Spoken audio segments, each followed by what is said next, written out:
실제 저희가 환자분들이 오시면 과연 이 보형물 수술을 어느 분한테 언제 해드려야 되는지가 제일 고민되는데요.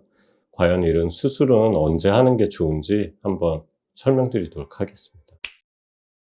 일단 보형물 수술은 최후의 수단이 돼야 됩니다. 이게 아무리 보형물 수술이 좋아지고 뭐 내 것 같다고 하지만 자연적으로 내 거가 발기된 거랑은 완전히 틀립니다, 사실은.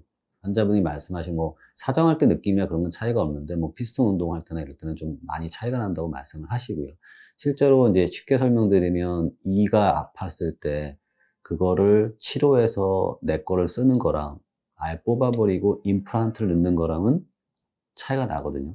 음식을 드셨을 때나 그 이를 다 뽑고 난 다음에 임플란트 했을 때는 맛을 잘 못 느낀다는 표현을 많이 하시거든요.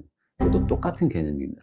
실제로 발기부전이 오는 이유는 뭐 전립선 질환이 있다든가 뭐 호르몬이 떨어졌다든가 어떤 큰 수술을 받았다든가 특별한 이유가 있을 때는 그 원인을 해결해 주는 게 가장 좋은 방법일 거고요.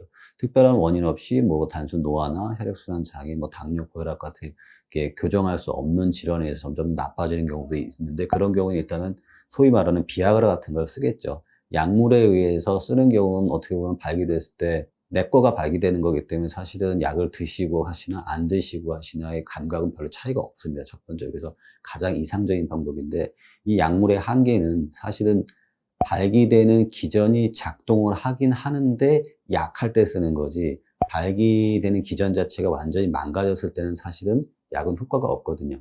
그 단기가 넘어가게 되면 이제 주사제라고 하는 걸 쓰는데 그 주사제는 음경에다 직접 어떤 약물을 투여하는 거고 그 약물은 대부분 혈관 확장제, 그러니까 음경 자체가 혈관이기 때문에 혈관이 확장되고 피를 억지로 끌어들여서 발기를 일으키는 겁니다.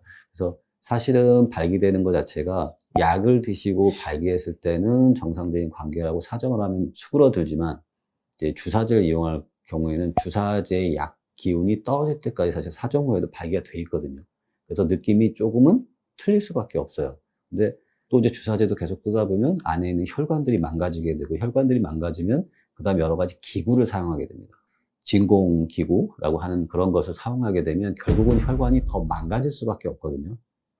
결국은 망가지면 이제 기존의 방법으로 어떤 방법으로도 해결이 안 될 때 마지막으로 또 보형물을 쓰는 거고요. 그 외에 이제 발기는 되는데 또 문제가 되는 경우가 있어요. 너무 이제 많이 휘었다든가 아니면 어떤 다쳤다든가 뭐가 문제가 됐을 때 이거를 정상적으로 복원해서 성생활이 불가능하다고 판단할 때는 사실은 발기 기능이 있음에도 불구하고 수술적인 해결을 하기 위해서 보형물을 삽입하는 경우도 있어요. 보형물 수술은 기본적으로는 다른 모든 치료에 반응하지 않는 마지막 수단이고 또는 어떤 수술을 했을 때 결국 성생활이 가능하게 만들 수 있는 최후의 수단으로 생각하시면 맞을 것 같습니다. 이제 이렇게 보형물 수술을 하셔도 되는 경우가 있지만 또 반면에 그러니까 보형물 수술을 이제 진행하지 않으면 좋겠는 경우가 있는데요. 그런 혈액순환제를 못 끊어서 이제 수술을 할 때 출혈 위험성이 있는 경우, 그럴 경우에도 수술은 진행하면 안 좋을 것 같고요. 그리고 이제 위생 상태가 너무 안 좋으셔서 수술 후에 이게 관리가 안 될 경우에 감염 위험이 있기 때문에 보형물 수술을 고려하지 않는 게 좋습니다. 그리고 이제 당뇨가 있으신 분들 중에 보통은 이제 당뇨로 인해서 발기부전이 오실 수 있는데 그 당뇨 조절이 너무 안 되실 땐 이런 보형물 수술을 하시고 나서 감염이나 이런 위험이 높아질 수 있기 때문에 그런 당 조절을 잘 하고 나서 수술을 고려하시는 게 좋을 것 같습니다. 위생이 안 좋은 게 뭐지? 간혹 어르신들 중에 그 수술 부위에 계속 소변 묻게 하고 관리가 전혀 안 되시는 분들이 있어요. 네. 그러면 그런 분들 하고 오시면 소독하려고 보면 막 거기가 염증 생겨 있고 하시더라고요. 그리고 또 이제 한쪽 팔이 힘이 떨어지시거나 하시는 분들은 이제 그 펌프를 누르는 게 어려워지셔서 이제 수술하고 나서도 이게 편안하게 사용이 어려우신 경우가 있습니다. 파트너를 잘 만나면 되는 거 아닌가? 위생도 파트너를 잘 만들고 이것도 파트너 잘 만들면 전혀 사실은 이런 얘기가 좀 우습긴 하지만 사실은 보형물 수술은 뭐 남자가 그 남자 구실을 못해가 하는 수술도 있지만 파트너를 위해서 하는 수술인 게 더 크다고 생각하거든요.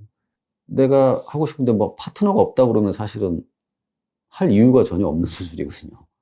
그러면 좋은 파트너를 만나면 지금 위생 문제랑 뭐 작동이 어려운 문제 몇 가지 문제는 충분히 해결되지 않을까. 그래서 사실은 수술을 못하는 케이스라고 하는 거는 사실 저희 수술뿐만이 아니라 다른 수술도 마취를 수술하기 어려운 분들이 결국 못하는 거지, 웬만하면 수술할 수 있는 분이라면 사실 수술이 불가능하지는 않습니다. 네. 예. 물론 이제 그런 건 이제 당뇨가 이제 심한 경우에는 이물질이기 때문에 감염의 위험성이 있는데, 만약 당뇨가 있으면서 심장 질환이 있는데 심장 질환을 치료하자면 일찍 돌아가실 것 같다. 그러면 감염을 무릅쓰고라도 수술을 해야 되는 상황이죠, 사실은. 근데 이제 보형물 수술은 사실 생명이 왔다 갔다 하는 건 아니기 때문에 보형물 수술을 해서 위험성을 감수할 수 있으면 상관없지만, 그렇지 않다면 안전한 게 좋습니다라고 저희가 평가를 하기 때문에, 조절되지 않는 당뇨병이나 이게 감염의 위험, 결국은 면역이 떨어져 있을 수 있는 것들은 조금 생각해 보세요라고 말씀드릴 수밖에 없습니다.